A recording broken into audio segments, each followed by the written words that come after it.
It's time to feel the rage. Welcome to Film Rage, where we talk movies.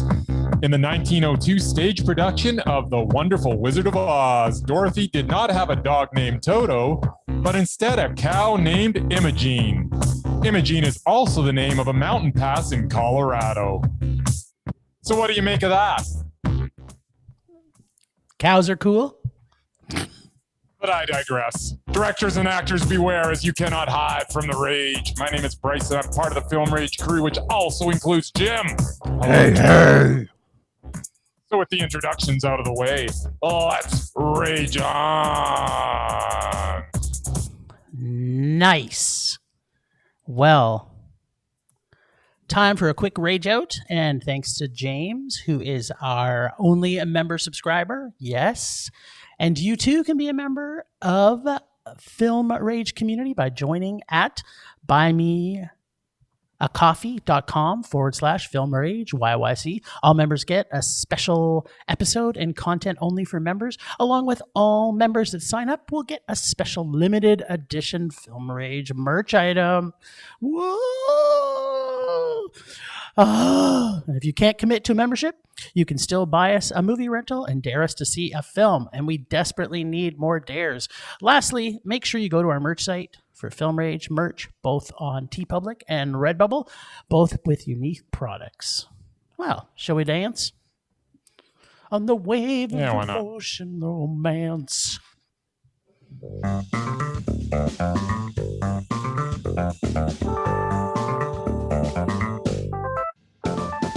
Streaming.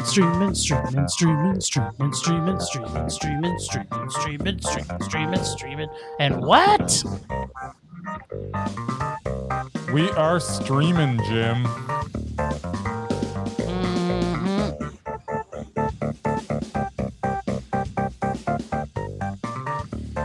All right, so this week we are going to start with a movie by the name of Lava. Hot lava.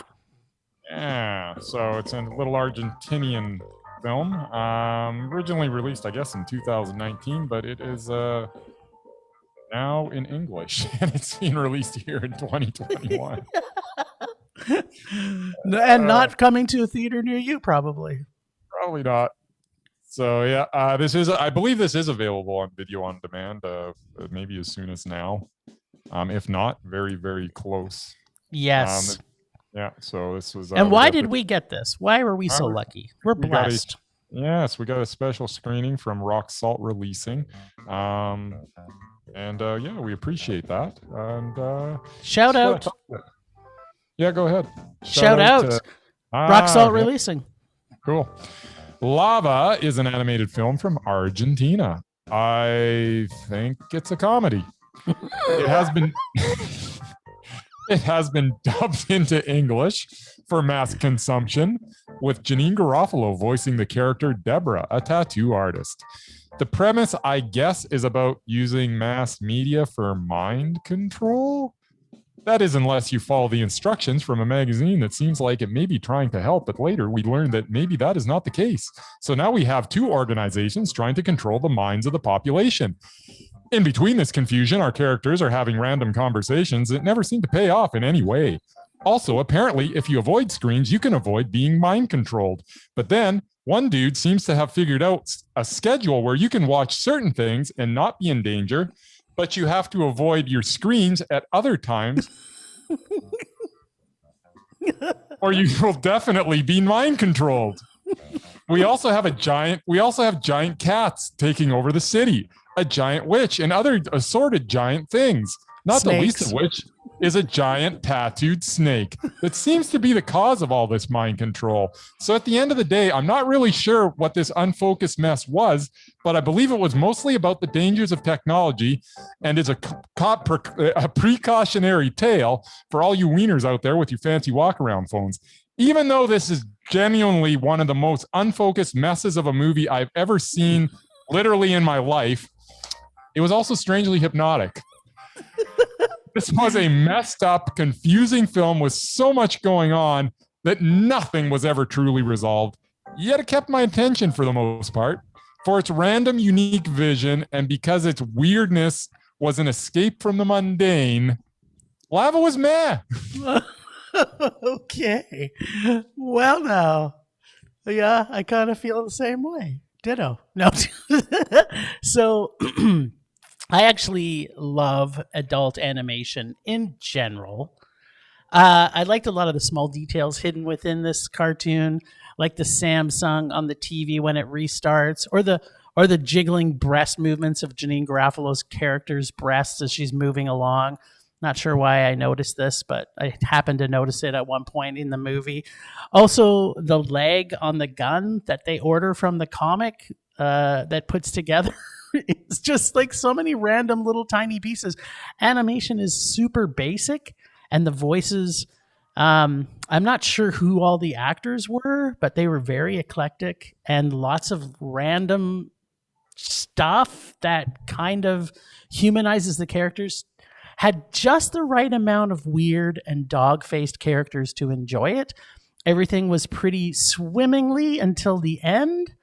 And then what the fuck was that ending? And then I was like, well, what the fuck was that movie? I liked a lot of this, but I didn't love it. It gets a messed up, fucked up animation for adults, but you may like this, but it's definitely not for the mainstream. It's a meh. Yep. Yeah. It was fun. Apparently the movie's only 62 minutes long, but we got some 80-minute version where we got these three weird shorts at the end that really aren't related to anything. So yeah, that was just a bonus, I guess, for us, which was nice. Yeah, so it was different.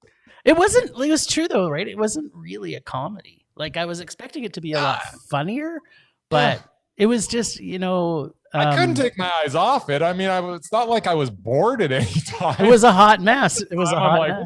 What am I watching, and why am I enjoying it as much as I am? I should be hating everything about this. I can't explain. I really can't. And then you started listening to The Who. There you go. All right, you got anything else to add to that? No, I think people should see it when it comes out. I don't know if I would rent it for $25, but it's worth a rental for like $6.99 or whatever. Oh yeah, no, absolutely.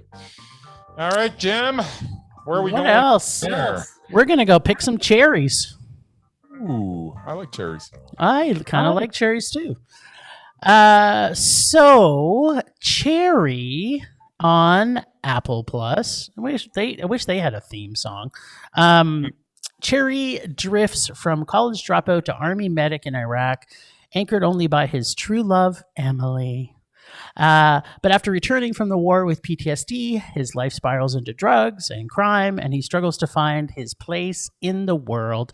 And it's directed by the Russo brothers. So that usually gives you a little bit of there's probably going to be some good in here. Tom Holland, Sierra Bravo, Jack Rayner. And yeah, I mean, wow. What a great way to see Tom Holland playing a different adult character. Music was awesome. The great mix of it throughout the film. Interesting overlapping story of war, love, mental illness, PTSD, and damage control. I like the ease the story unfolds. I like the first person dialogue as the narrator, but I'm always a little confused when it's only used in certain places. Apparently, little Tommy can act. He's not just Spider-Man. I really, really love Sierra Bravo. I don't know if you've seen her in anything. If anyone has seen the TV show Wayne, and I know we don't normally like to talk about TV shows, but this is the only place that I'd seen her before. It only lasted a season, but she is fucking brilliant in that show, and I thought she did it. I think she was underutilized in this movie, but I think she still did a good job of what her role was supposed to be. I love the names of things throughout the movie, like Shitty Bank or Sergeant whatever, and they were all kind of through it. You didn't really get to see it unless you were really looking for these names and the things to pop up. But I kind of thought it was kind of cool. I thought it was really, really well done and so subtly done. The first time watching it, I was like, "What is that bank? Shitty Bank?" I was just like, "What?" The story, although sad, is such a common tale of PTSD and the effects of the young people going to war and how governments just pretend that it didn't happen, that they have this PTSD. The story is harrowing and hollow at times and depressing, and these young actors truly take us on a journey that continually escalates in the deprivation of these characters. If you are expecting to see Spider-Man, then buckle up, sunshine, because this is going to fuck you up. This film is depressing, deplorable, and I will never see Peter Parker ever in the same light ever again. And that makes this film a mondo. Plus, the final shot is awesome. It's a motherfucking drone shot. Okay, wait a minute. The movie was a fucking mondo, but then they had to add an epilogue. And I personally don't think epilogues should count. This needs to be said right now. I fucking hate epilogues at the best of times. They are normally always dumb and thrown in for people who don't have enough imagination to create a happy or a sad ending in their mind. Plus, it's an epilogue, which means the story ended and then this is just a wrap up. Plus, someone as cute as Tom Holland, there would have been a lot more shots in the epilogue of him being raped in prison. And that did not happen in this movie. So, was it a true portrayal of what happened? I don't know. I don't want this to happen, but apparently I'm pulling a Bryce here. The epilogue made me change my rating. If this film would have ended before the epilogue, it was a mondo to me. Because of they added it, it changed it to a meh. Favorite line?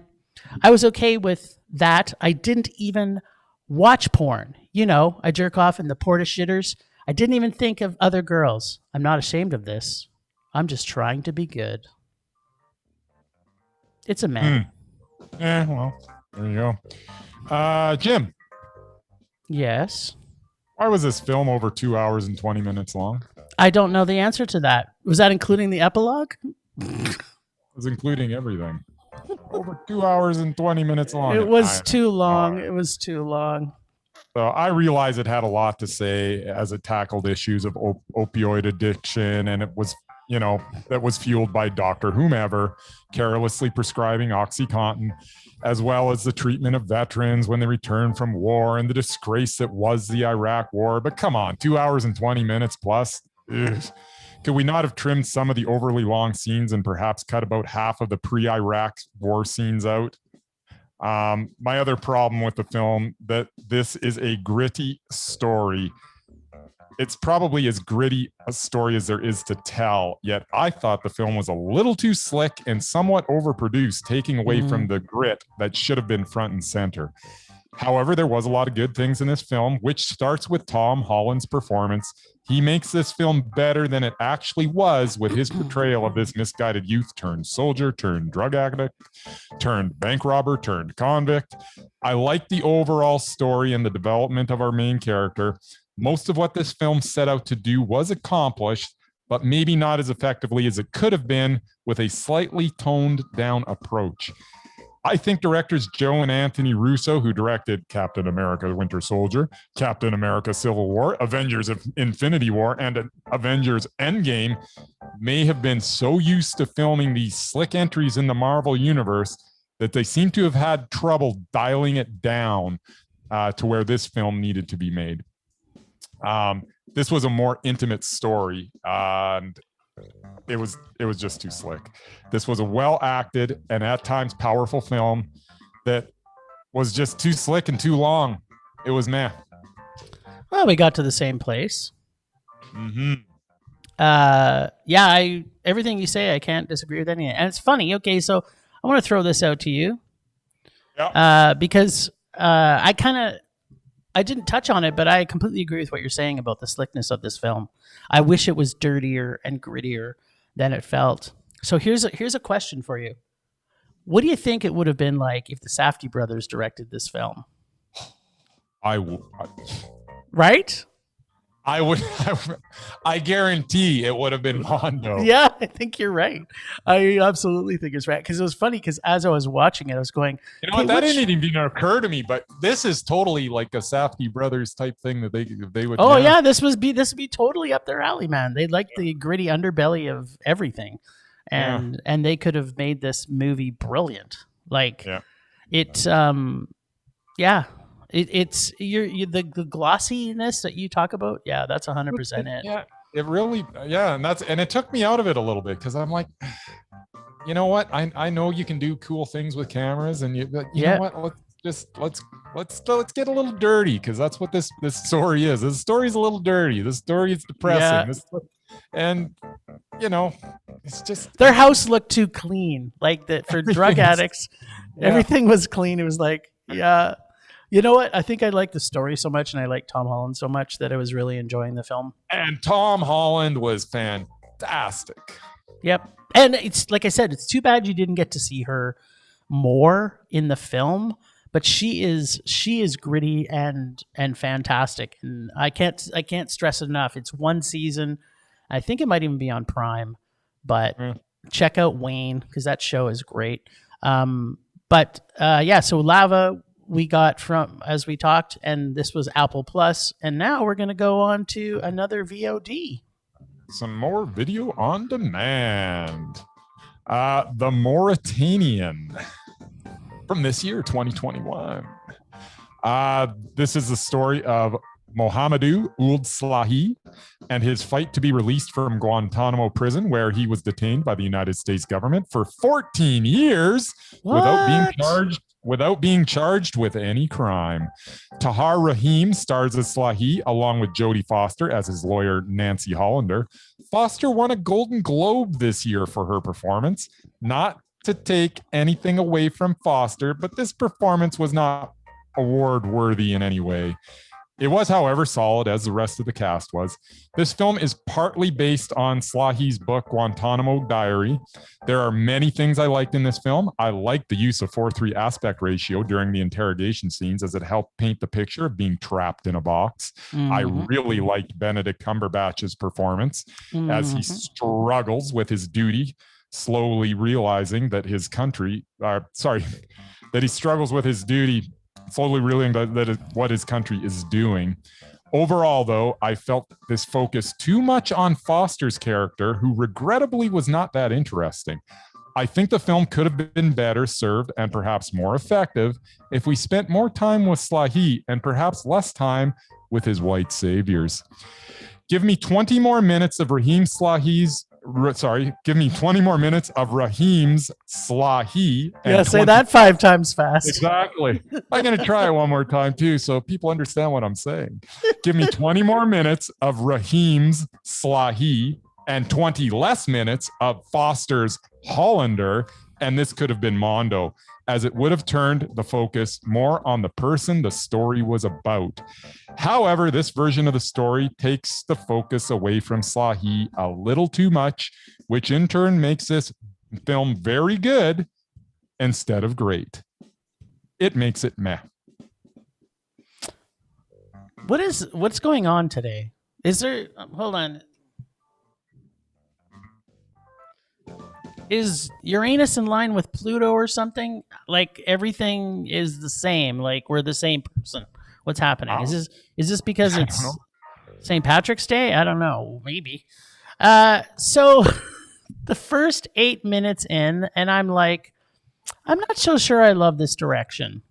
The shots of the Mauritanian with his mother were like way overdone. I get it. You love your mom.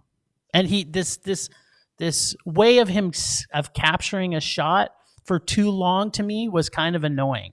Bernie Cumberbatch, as always, had such a transformation in both his acting and his voice. I didn't even know it was his voice. Like I was like, did they do an overdub here? Because this does not sound like him in any way. Like he completely changed his voice.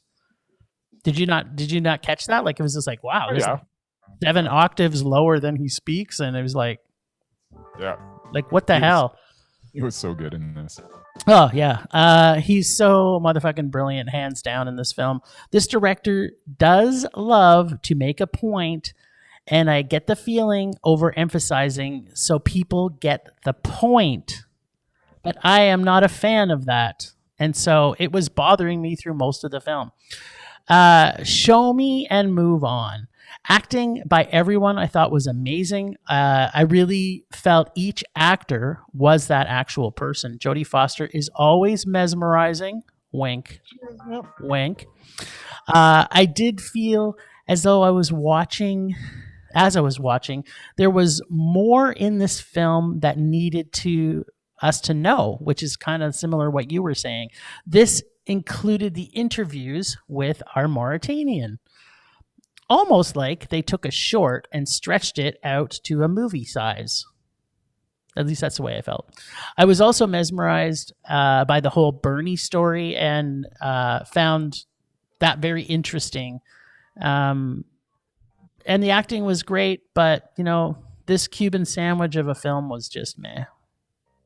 Yeah, it was. This is like 3 in a row. Have we ever had an entire episode of 100% meh? Spoiler alert. If you think the next one's meh, then this is gonna be maybe the first one. Oh, right. It's Amando. What was I talking about? All right, so we've got meh so far. That's so funny. Well, it made it there for me. Oh well. It's interesting. Okay. It's interesting. We'll talk about this one for a little longer, though. It is interesting that Jodie Foster actually won the Golden Globe for her performance in this. Which now was that Best Actress or Supporting Actress? I believe it was Best Actress, but don't quote me on that yet. And so she took it away from Viola Davis. What? Yeah, maybe. I'm not positive. But she either won for Best Actress or Best Supporting Actress, which is, I don't even know how they determine these things anymore, whether it's the star of the show or you're a supporting actor, but I might talk about that later as well. Yeah. Yeah, she absolutely was good. She was very good. She was mesmerizing as always, but this wasn't an award-winning performance. No, there wasn't enough content for her to act her way out of it, right? Like, exactly. Yeah, I mean, there's, and just even a comparison, like, I don't know, there wasn't a big story in Ma Rainey's Black Model, right? But yeah, go ahead. I was just say Viola Davis, like, she just talks for 5 minutes, and I'm like I'm literally. My mind is like, what is happening? Viola Davis is taking over my mind. Whereas Jodie Foster, she was great. Like, it's a good thing Jodie Foster wasn't in Ma Rainey's film, or she would have been knocked out of the Mesmerized list. There's no one that could have taken down Viola Davis in that movie. Oh, but as I was kind of getting towards, she wins for the Golden Globes. She's not even nominated for an Oscar, and I think the Academy Awards got it right. And the Golden Globes, I don't know what they were doing this year. I never know what they're doing anyways. As you know, we don't typically agree with what the award shows do, and you hate them, period. And I don't like them. But it's weird that she won there and not even nominated here. So yeah, well, anywho, thank God we have these award shows that are so amazing. Yeah, it's the best, right? They're so good. So good. You know what we need to do? I know we do Armando 10 and Rage 5 every year, but we should actually do our own. That's what I think we should do next year. We'll do our what now? We'll do our own. We'll talk about the films we saw in 2021, and at the end of the year, we'll just make the entire episode Armando 10 and top 5, and then we'll have certain categories, and we'll just pick the ones that we think should win, and that's the ones that people should listen to. All right. Sure. I'm game. Let's do it. It's done. We have to come up with a snappy name for our awards. We'll have to work on that. How about they get the Giant Rage Award? You're terrible. Right. It's got to be snappy. Yeah, that's just a terrible idea. But we got time. We'll work on it. We got time. It's only March. Exactly. We're not going to be doing anything until probably then anyway. So nothing but time. We got no life. So what else did we see there, Jim? We saw something on Shudder. Dum dum. Thank you. Stay out of the fucking attic from 2020. And a group of ex-cons turned movers are convinced by their creepy client to pull an all-nighter. As the night progresses, they uncover the horrors that exist inside an old Victorian mansion. And it's directed by Jerry Lauder and written by 5 or 6 people and stars a bunch of people I don't know I've ever seen. So you should check out who they are, maybe, or don't. One of the two. Stay out of the attic. So I think we're going to have a disagreement because I have a feeling I already know where we're going with yours. First off, if you're going to name a movie, name it that's related to what's happening in the movie. So that was the first problem that I have this, because I don't even think they go into the attic. Not once. And they don't even go near the attic. I thought they were at the door of the attic once, weren't they? Yeah, well, they're at the door. They never did go in. So maybe that's... Somebody went in the attic. I think they opened it at the end. Maybe they opened it at the end. It was just the top floor. There was an attic that we didn't get to see. The attic. I don't know. Like, it was like the upstairs. It wasn't really an attic. It's just the upstairs. Don't go upstairs. It's a Victorian mansion. The attic's big. Attic. Okay. So this movie tells you exactly what you need to know, and that's stay out of the fucking attic. And yet, I'm still not convinced that we saw an attic. Music in this is very gothic, Carpenter-esque, with big organ sounds to build suspense, which gives it a vintage feel, which I actually love that type of music. I love Carpenter's music at the best of times. And it wasn't necessarily true influence by Carpenter, but I had that feel for me anyway. Had a kind of reverse of the people under the stairs, except it was twins and they were on the top floor. Still don't think they were in the attic, but wait. They also had a basement, which they spent a lot of times in. So they technically were also under the stairs. Like a spooky house under the stairs sandwich. Great use of shadow and light throughout the shooting with very basic shooting style, but effective. A little sad that the creepy German dude was not into a German sex party, but he sure delivered on the creepy Nazi vibe. You know me, I'm always game for a creepy German torture or sex party, whichever comes first, and most of the times it's me. Some of the dialogue was overtly forced and mostly not good and quite overdone, especially when shit started to go all people in the attic-y, sort of. It was a creepy, filthy trip to a spooky torture house with lots of silly monster scares and enough torture and kookiness for people to like. The German dude brought the level of creep.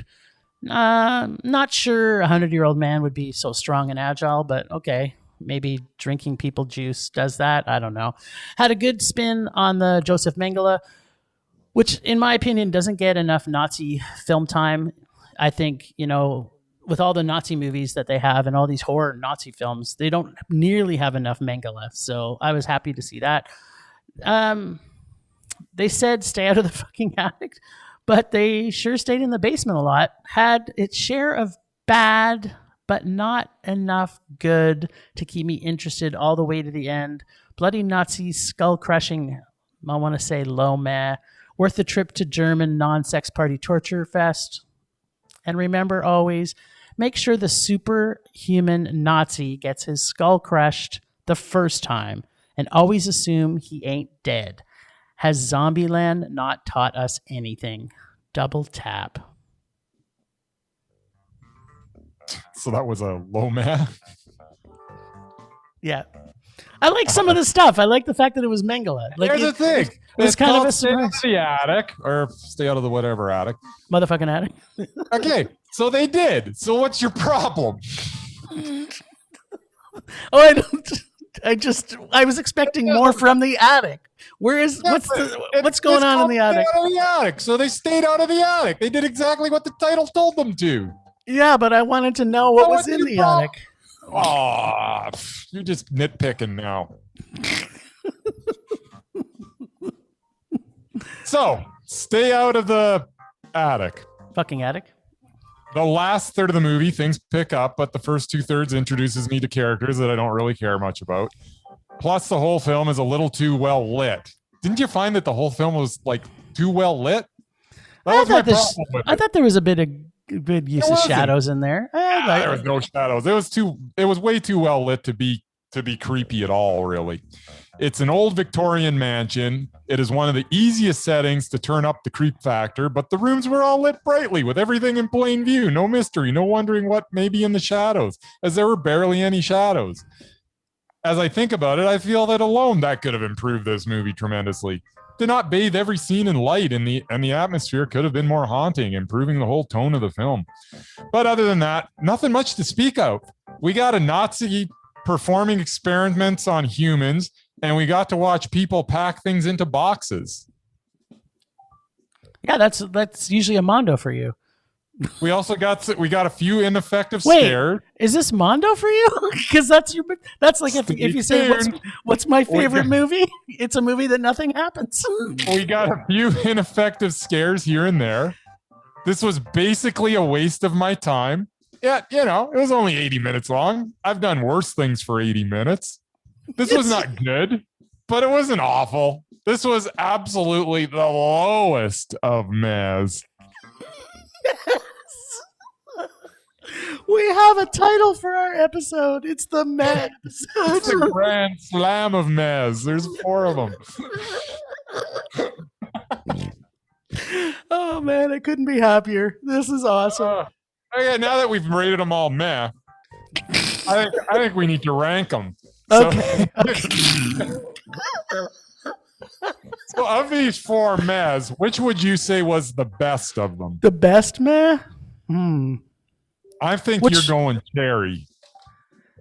Yeah, I think it would have been cherry. I was really mad with that stupid epilogue.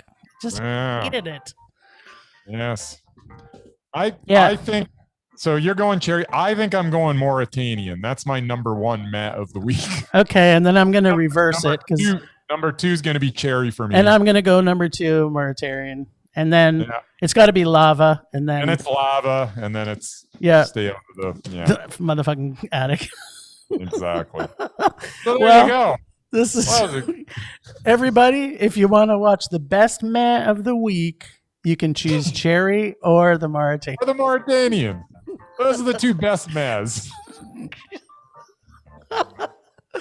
You won't be but maybe not disappointed. I see. All right, so are you ready for this? Temperature rising. Vision blurring. Rage taking over.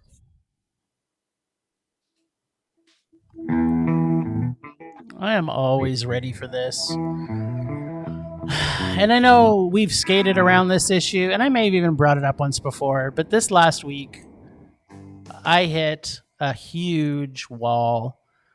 I walked by a gym, and it was half full of people, and they were all sweating and breathing, and they're supposed to be it's not supposed to be a case of they're supposed to be doing anything heavy cardio to breathe heavy, but I mean, if you do jumping jacks 10 times in a row, you're probably breathing heavy. So we have restaurants that are now at 25 to 35% capacity, where every time I've been in a restaurant, I don't feel safe. And then we have the gyms, which, and people go, we need our gyms because otherwise we're going to go crazy because we need to work out. I'm like, okay, I get that, but there's other ways to work out. And I get it. You haven't been able to go to the gym, but there's other people that their life is the movies. And that's me. And I know it's other friends. And I can 100% guarantee that the movie theaters are safer than the gyms or the restaurants. And yet we cannot open them up. This is my rage this week. It pisses me off more than anything else. They're lumping in theaters with concerts and whatnot. And before we shut down the last time, and I'm not sure what it's like in everybody else's city, but if movie theaters are closed, and they may not open, man, like, because in the States, they're talking about the largest movie theater chain is not going to make it out of this. And we may see the same thing here in Canada. So I'm pissed. I'm a little mellow today because it's St. Patrick's Day and I haven't started drinking my beer yet. But yeah, that's my rage. Open the fucking theaters so I can go see a movie. Yeah, that'd be good. All right, that was it. That's all I got, man. It's an easy rage this week. I'm just so pissed. I can't take this fucking COVID anymore. It's making me crazy. I'm literally losing my mind. Yeah. All right, sir.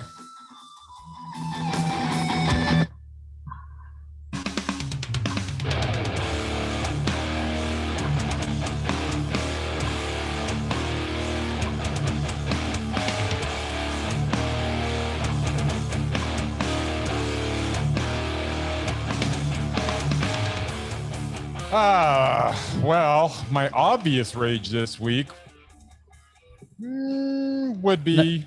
Not enough Nazi? No. My obvious rage would be the fact that Riz Ahmed has been nominated for the Best Actor at the Academy Awards, and once again, he has no chance because they're going to give it to Chadwick Boseman, even though his performance, while excellent, was not even close to the best performance of the 2000s turned in by Riz Ahmed in Sound of Metal. But that is not my rage this week, although my rage does have to do with the Academy Awards. My rage this week is the fact that we have two people nominated for Best Supporting Actor that were the lead actors in the movie Judas and the Black Messiah. How can you call their roles supporting? They are literally the two faces on the movie poster. If they are not the stars, then who the hell is? The movie is about Fred Hampton and Bill O'Neill, who are played by Daniel Kaluuya and Lakeith Stanfield. They are Judas and the Black Messiah. And what irks me even more is that Paul Raci was nominated in the same category as he actually was a supporting actor to the performance of the 2000s turned in by Riz Ahmed. His performance in Sound of Metal deserves an Oscar nod, but he has no chance as Daniel Kaluuya is going to win in the Best Supporting Actor category when anyone who watched this movie would tell you he is undoubtedly the star of the film.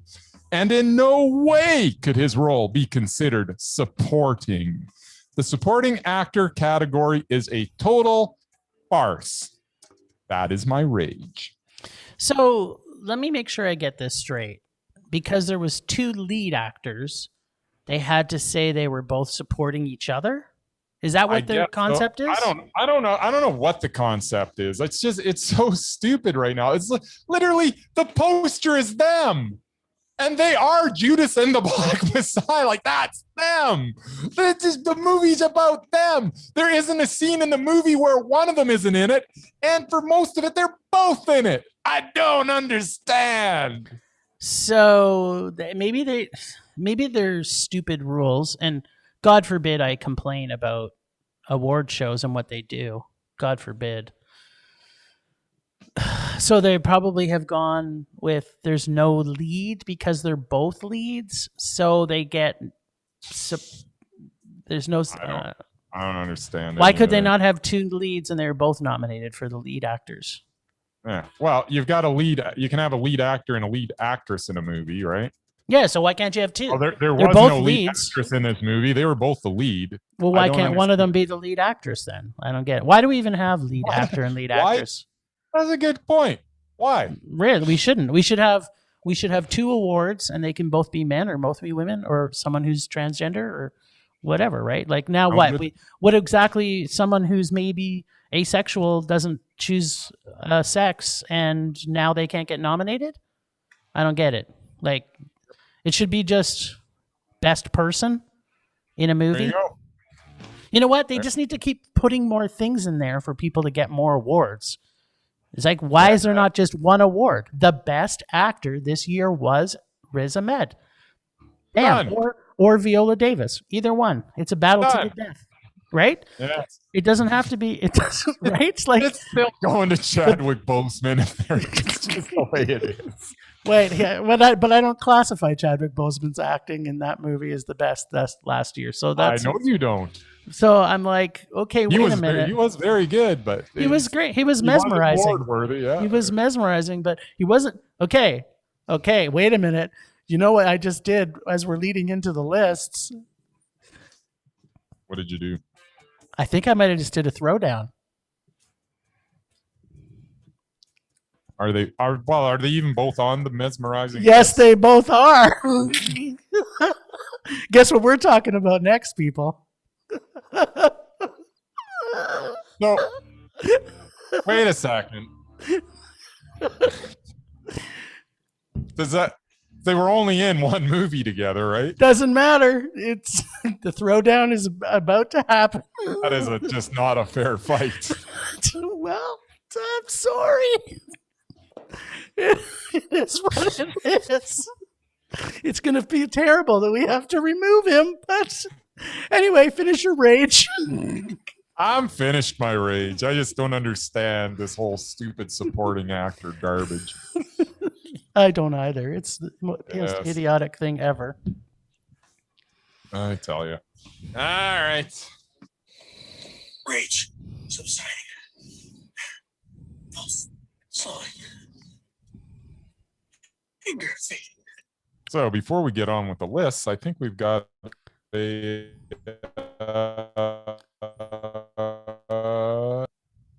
promo. It's a promo. All right, let's listen to it. What's the channel called? No, it's Shoot the Flick. We couldn't play what the channel. What the channel? It's our buddies. It's our buddies from Shoot the Flick. Smooth. Yeah, I'm buttery. I'm so buttery. You super slick, you guy. All right, here we go. That's not it. This is a terrible Patrick's Day. Hey there, this is Frankie Sparks. And this is Scott Eisenberg. We're married. And we have a podcast called Shoot the Flick. Every week, Scott and I introduce each other to a new movie the other one has never seen. We talk about it, give our thoughts on it, and also share some behind-the-scenes fun facts. We want you guys to come along and enjoy the movies with us. Check us out on Instagram and Twitter at Shoot the Flick, and check out our weekly episodes every single Wednesday on iTunes, Spotify, Google Podcasts, iHeartRadio, and pretty much anywhere else you can find a podcast. Come and listen to us now as Frankie and I Shoot the Flick. These are my bestest buddies on the Twitter. So everybody should go check out Shoot the Flick. They are freaking awesome. And they like to rage a bit. So that's always fun.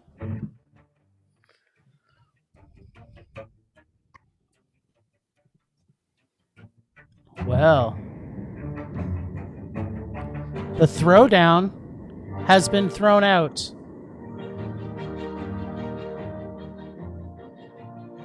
And we can probably just do this right now, right?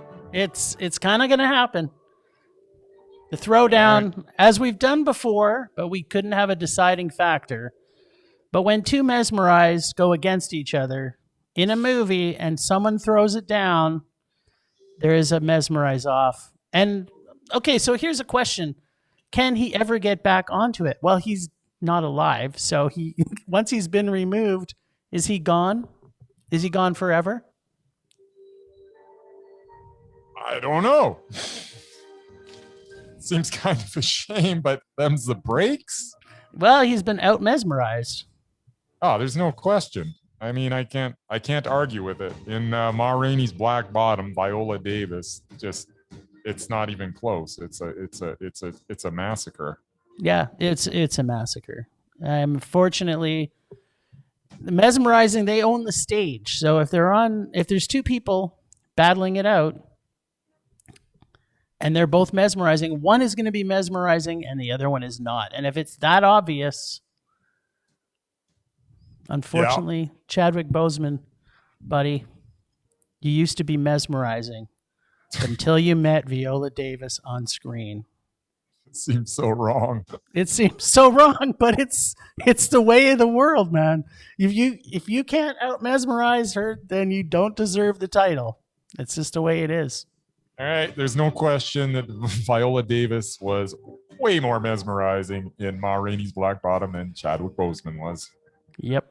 which I guess gets him off the list. And Yeah. God help anybody else that has to go against Viola Davis. Yeah. I can. Okay, so let's just. Okay, well, you're starting to think of maybe you've got one thrown out for me. I'm just going to list some of our mesmerized here, so that Okay. we can sort of figure out in our own mind, who could potentially go up against her. And I don't know if there's anybody ever that can out mesmerize her. Oh, okay, so here I'm just going to read off the first few. So we have J.K. Simmons, we have Mads Mikkelsen, and the number 3 on our list. This is the list in order of what we put them on. So the first person was J.K. Simmons. You kiboshed Mads for making it on the undoubted list, and then Viola Davis was number 3. Okay, so here's one. This could be tough. Viola Davis versus Jeffrey Rush. Ooh, I don't think they've ever been in a film together. I know. Yep. Gary Oldman, Daniel Day-Lewis, Kathy Bates, Tilda Swinton, Javier Bardem, Steve Buscemi, Helena Bonham Carter, Rhys Darby, Ben Kingsley, Frances McDormand, John Malkovich, Willem Dafoe, Max von Sydow, Johnny Depp, Philip Baker Hall, Toshiro Mifune. I can't pronounce that one. Mifune, Sid Haig, Philip Seymour Hoffman, Brian Cox, Benicio del Toro, Robert Duvall, Allison Janney, Nicolas Cage, Isabelle Huppert, Stephen McCaddy, and I can't pronounce his name terrible. Dimon Honsu, Vinnie Jones, Chris Cooper, Maggie Smith, Bill Nighy, the acting guy, Sally Field, Jeff Goldblum, Michael Caine, Leonardo DiCaprio, Forrest Whitaker, Wanda Sykes, Russell Crowe, Jodie Foster, Chadwick Boseman. Oh, sorry, Chadwick, you're no longer on it. Crispin Glover, Lon Chaney, William H. Macy, Peter Stormare, Richard Jenkins, Cillian Murphy, Ellen Bernstein, John Carl Lynch, Veronica Cartwright. And you know what? There's a few more, but that's who they're going to go up against. These are the people that could battle out to the finish. And if a throwdown happens, man, now that we've got enough people on the mesmerized list, though, there's going to be more people coming off because these great actors are going to bump into each other. Yeah, at some point I need to take a look at that list and see if I can pair off some and see what happens. Cut them down. With all them actors, they must have all starred in the same movie at some point, at least a few of them. Yep. Yeah. Here's another one, Frances McDormand. Like, I just love her beyond belief. So if she was with Viola Davis, I don't know, man. That would be a tough call. Oh, Steve Buscemi. Steve Buscemi and Frances McDormand are together in Fargo. Oh, yes, they are. That is. You know what we got to do this week, and I'm not sad about it. We might have to rewatch Fargo. Yeah, that's gonna be. Wow, McDormand was great. So was Buscemi and like they were fantastic. I know. Oh my God. This is gonna be good. Next week, people, stay tuned. Who's gonna survive? Yeah, Frances McDormand versus Steve Buscemi. And we both have to have the same consensus. So if you pick one and I pick the other, then they're both on. Which happened with Nick Cage and Willem Dafoe, didn't it? Yep. Yeah. Yes, they're it both did. Still on. Until next time. Until next time. Yes. Now, do you have anybody this week? Do you have anybody for the repulsive list? No, I got nothing this week. I got one. I'm just going to bring one out. All right. Are you ready for this? Oh, I was born ready. Yes, you were. So, I am pulling out for the repulsive list, Taylor Lautner. You know that you can't be repulsive for me. Why? Because you love Twilight? Twilight's great. Yeah, but he's repulsive in it. He's terrible. He's terrible. You see him and you see the other two together, and he's just terrible. Yeah, He's absolutely repulsive. terrible. But he's not so bad that I avoid his movie because I didn't avoid it at all. Yeah, but I've you watched did. it more than once. Yeah, but he's repulsive in it. No, it's not the repulsive. It means that he is so bad that you literally try to avoid his movie.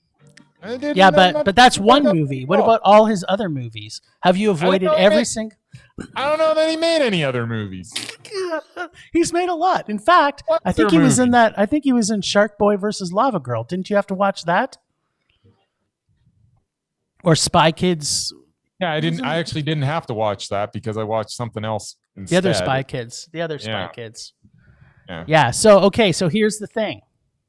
He can be in one movie. We've had other people that are on the repulsive list that were on good movies. It's not because of that. It's like, do you want to see him in any other movie? This is your first time you saw him. You realized he was repulsive, and now you don't want to watch anything else he's made. I don't know. He was in a movie. I wouldn't avoid it. You wouldn't avoid it because he's in it? Why would I? Because he's repulsive? He doesn't. It's no. It's fine. Okay. He's like a pylon. He's like they put a pylon in the movie. He does. I don't really have any strong feelings either way. I just drive around it. Just drive around it. It's like you could replace him with a pylon with a little face on it, and it'd be the same thing. It's not repulsive. It's a pylon. Except for he has a really good body, so he's like a pylon with a super hot body with a six-pack. Pylon with a six-pack. It's fine. Okay. Well, you heard it here first, folks. Taylor Lautner is not repulsive. He's terrible. He's a bad actor. But he's not repulsive. Okay.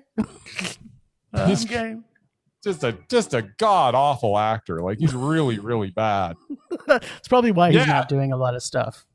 Well, that's the thing. Twilight. I don't even have to avoid him. He's not in anything.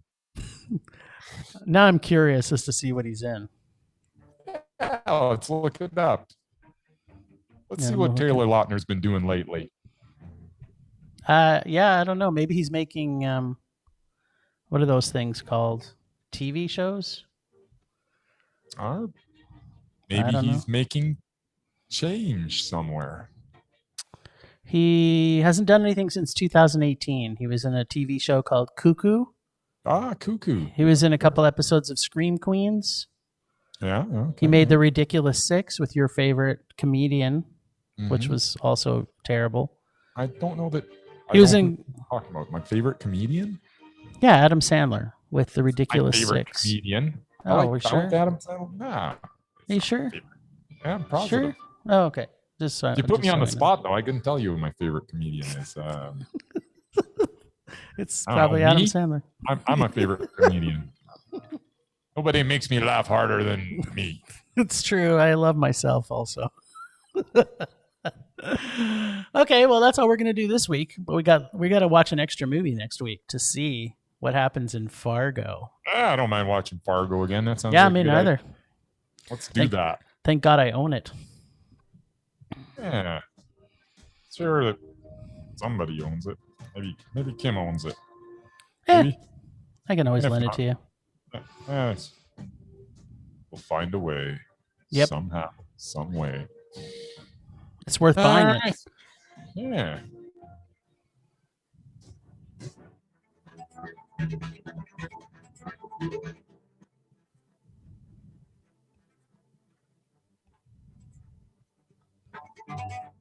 Last week on Rage or Dare, Jim got the full force of my newly filled bag of rage when he picked 2004's double penetrating rom-com. I really should have read this in advance. Chasing Liberty. This week, Jim and I will get to continue to pull from our listeners' Dare bag until we get Merman's new and improved bag of rage. Let's check in with Jim and see what he thinks of what I consider the least rageful item in my horrifying bag of rage. So what'd you think of Chasing Liberty there, Jim? So Tom Petty, American Girl, starts this off, and I Cool. could not have been happier. I'm like, I love Tom Petty. Yeah. So much musical fun. So awesome. The music is in this fun comedic romp into multiple love stories. Pure bliss. And this so original and heartwarming story just unfolds before your eyes. Yes, it's not just one, but two love stories happening at the same time. Wow, so much bliss and teenage love. This is the tale of the 18-year-old daughter of the President of the United States going on a journey with her handler. Everything about this heartwarming and cute little love story and everything about it is believable. And I'm sure it happens every time teenage girls in the White House go to Europe. I loved everything about this sweet romantic tale. Well, that's what someone would say if they had only ever watched teenage rom-coms their entire life. I, however, have seen many other types of films in my life. And these two genres, teenage love stories and stupid movies mashed together as a film that caused an unsurmountable amount of rage as this story only a 12-year-old could craft, and think anyone who saw this movie that was so predictable and unoriginal would think it was entertaining. I wanted to barf the entire film. After Tom Petty was done singing, I was singing a tale of woe. This was a stupid, predictable, unbelievable, annoying film. And if this is the least worst thing in this rage bag, I am truly afraid what is coming next. This movie was a rage, and it was a hard rage. Even my wife was like, why do you keep making me watch these terrible movies? And I'm like, because I was dared to. She's like, that's not a good enough reason. It's the way it is. This movie was totally deplorable. I can't believe anybody ever made this movie or watched it. I am telling you, that was the best movie in the bag. I am afraid. See, what ended up happening is when I made my first rage bag, I don't know why I was so easy on you. I feel the same way. I decided, you know what, this time, screw it. Gloves are coming off. I am putting in just deplorable crap, and you are in for it, man. You know what? I think when we created our, I think what it is when we started our rage bags, we didn't truly know what made each of us rage. And now we do. So we're gonna be handpicking these things. It is. It is. My bag is ugly like that. you ain't seen nothing yet, mister. You ain't seen nothing yet. Wah, wah. Baby, you just ain't seen nothing yet. Well, that was quite enjoyable. Thank you for that. I feel like I need to apologize to Monique, though. I feel send kind her a of message. bad. Well, wait till next week if I have to pick it. Well, I get the dare bag next week, so maybe it won't be nearly as bad. All right. Well, what are we seeing?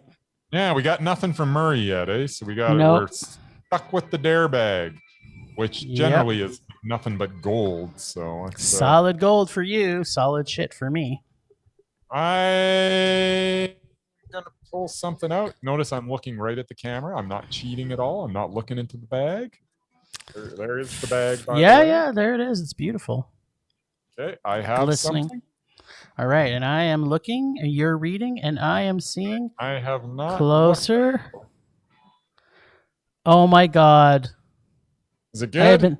It's terrible. It's Highlander 2. I don't think I've seen it. Oh, it's so bad.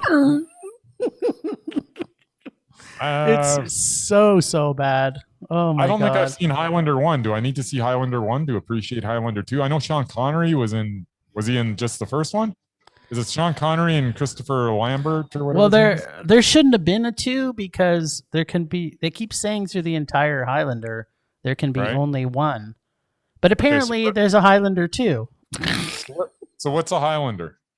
It's a guy who wears a kilt, I think, and Yeah. then yeah, I've you seen can lots of there guys can in be kilts, but how only can- there can be only one.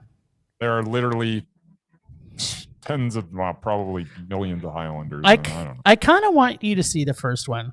I actually enjoy the first one, but Highlander 2: The Quickening happens Is to that what be it's called? The on, Quickening? Yep, happens to be on Prime, so Oh, good. we can So get it doesn't for cost free. me. And Nice. apparently, Sean Connery plays a part in it, but it's probably one of his memories. Oh, but the mesmerizing Michael Ironside is in it. Yeah, Yeah. maybe it'll be. Maybe it's not as bad as you remember. Oh no, I remember this being completely terrible, and it would be one if I was braiding up the dare bag for you. This would be Yeah. in it. Oh. But maybe you should see Highlander 1. Maybe you should see Highlander 1 first, just to see. I Just don't to know. see. I don't think I got time for that. Yeah, we still got to see Fargo. Exactly. All right. Well, I am not looking forward to this week either. No. No. So Highlander 2, what is it? The Quickening? The Quickening. Bum bum bum. Go. Yeah. All right. Well, thanks, Ragers, for listening. Thanks to the extended Film Rage crew of Leonard Conlon for his artistic vision and photography via Leonard Conlon Photography, and Bex Goose for her animation skills at Potato Lady PodcastReviews.com. Find us on social media at Facebook, Twitter, and Instagram at Film Rage YYC. Check out everything Film Rage at filmrageyyc.com. See what we look like on our YouTube channel by searching Film Rage Podcast. We are always wanting to make this a raging blast for all listeners, so please comment often everywhere you feel, including filmragecalgary@gmail.com. Podchaser, and Apple Podcasts. Dare us to see terrible movies to fuel our rage, but no matter what you do, please make us rage. Please. Please. That's it for this week. Rage on. Rage on.